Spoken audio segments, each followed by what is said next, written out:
Queridos hermanos, les estoy hablando de las apariciones de la Virgen de Medjugorje y bueno, les hablo de distintos aspectos para acercarlos y en este tiempo de pandemia en el que es difícil peregrinar, de alguna manera hacer nuestra peregrinación con el corazón. Ustedes saben que yo soy un artista, es decir, yo soy pintor y restauro cuadros y para mí lo estético es sumamente importante. Entonces cuando me dijeron vamos a Medjugorje en el año 2003, yo me entusiasmé porque los viajes me gustan mucho, pero evidentemente al llegar tanto el paisaje como la arquitectura del lugar es muy sencilla. Era un pueblo en ese momento muy sencillo, habrá crecido mucho, pero la arquitectura de la iglesia, que es el edificio más emblemático, es de esos edificios del comunismo, sin ninguna gracia, bastante grandes, pero bastante sonsos estéticamente. Y por otra parte, la naturaleza, bueno, tiene dos cerros muy lindos, uno el Podbordo, que es donde se aparece la Virgen, y otro es el Krishevat, sobre el cual hay una cruz bastante importante que construyeron en 1933 con motivo de los 1900 años de la muerte de Jesús. Pero después la vegetación no es llamativa, no hay nada muy extraordinario. Y nada, y eso para mí me importa porque a mí me gustan mucho los paisajes. Cerca de Medjugorje hay lugares muy lindos, hay unas cataratas preciosas, unas cascadas, hay un río muy lindo, hay una ciudad extraordinaria, la ciudad de Mostar, que tiene un puente muy antiguo. Pero después en Medjugorje no había grandes atracciones estéticas, pero sí algo que les quiero contar, una liturgia muy bien llevada, dentro de la organización muy extraordinaria que tienen los eslavos y los franciscanos, que todo tiene su cartel, que todo tiene su lugar, que todo tiene su horario, que hay una oficina en donde uno puede sacarse todas las dudas y que todo tiene su cartelito y que uno siempre sabe qué es lo que tiene que hacer. Encontré que la música era extraordinaria, que la música verdaderamente no era algo común, no era algo que uno encontrara muy frecuentemente. Y por eso no sé si escuchan que les puse de fondo música de Melinda Dumitrescu, una violinista rumana que vive en Medjugorje, de la cual quiero hablarles porque es una mujer muy interesante que a mí me gustó mucho conectar, justamente por esto de que así como yo quisiera hablar de Dios a través de la belleza y hacerlo a través de los colores y de las formas, a ella le interesa hablar de Dios a través de la música, a través de los sonidos, de las melodías, y entonces evidentemente somos muy complementarios y evidentemente nos entendimos muy rápidamente.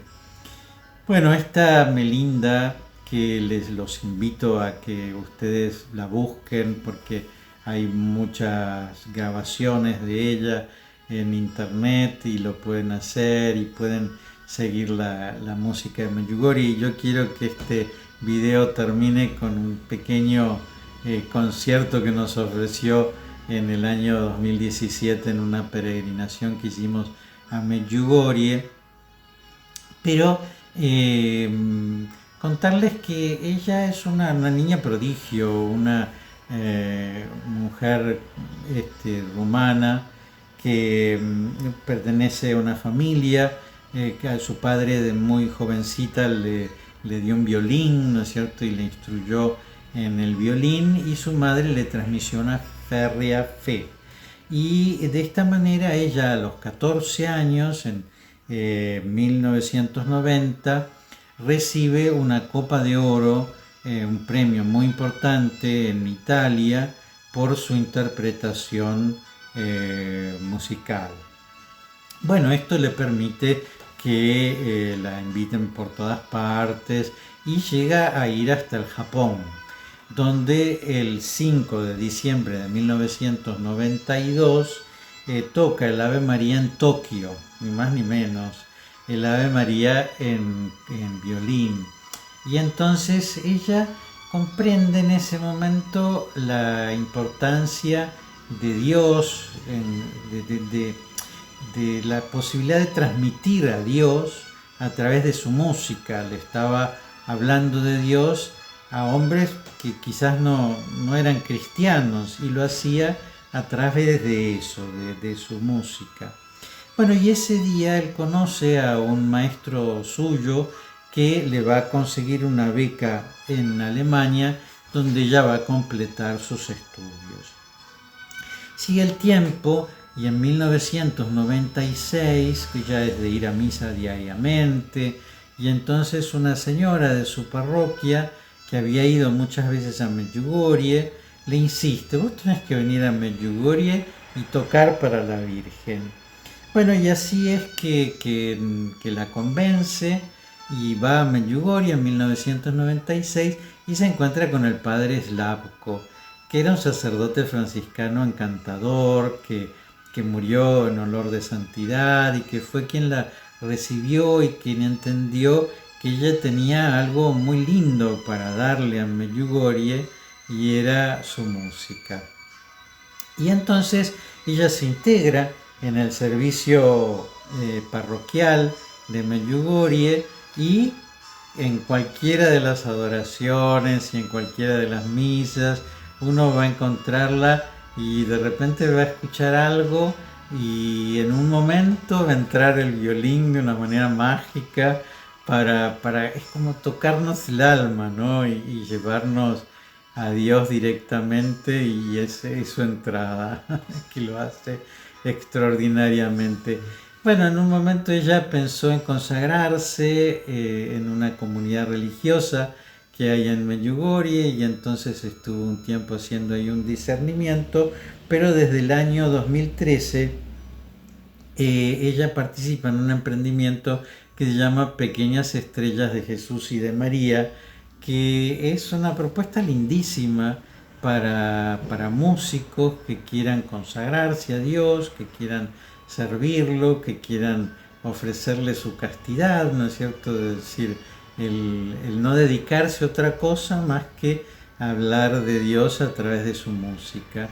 Y bueno, y así la conocí yo, porque a mí me gustaría también algo similar, ¿no es cierto? Es decir, que hubiera artistas que quisieran dedicarse a hablar de Dios a través de la belleza, no necesariamente con un voto de castidad, porque se puede hacer lógicamente con un voto de castidad cuando uno quiere hacer eso de manera exclusiva, entonces no forma una familia, pero también uno puede hacerlo como una cosa no secundaria, pero porque evidentemente para un músico, por más que esté casado y con hijos, su casamiento con la música va a ser muy primario.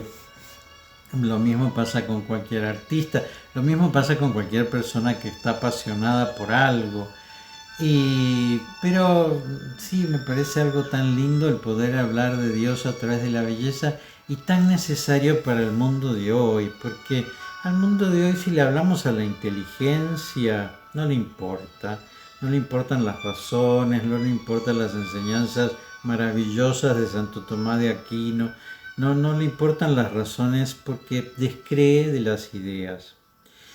Y es un mundo antimetafísico, entonces le da lo mismo más o menos que algo sea o que no sea, o que sea y no sea a la vez.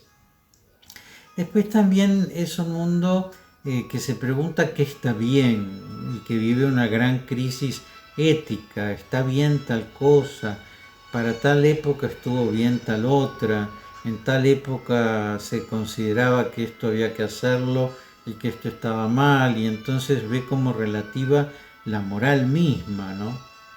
pero es un mundo que se conmueve frente a la belleza y que la belleza también es un modo en que Dios nos habla.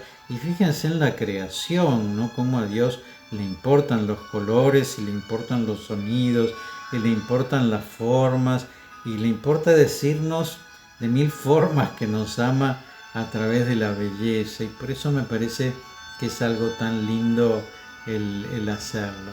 Así que bueno, nada, les dejo, les doy la bendición y les dejo un ratito esta grabación que hicimos muy de entre casa en una de las peregrinaciones en el año 2017.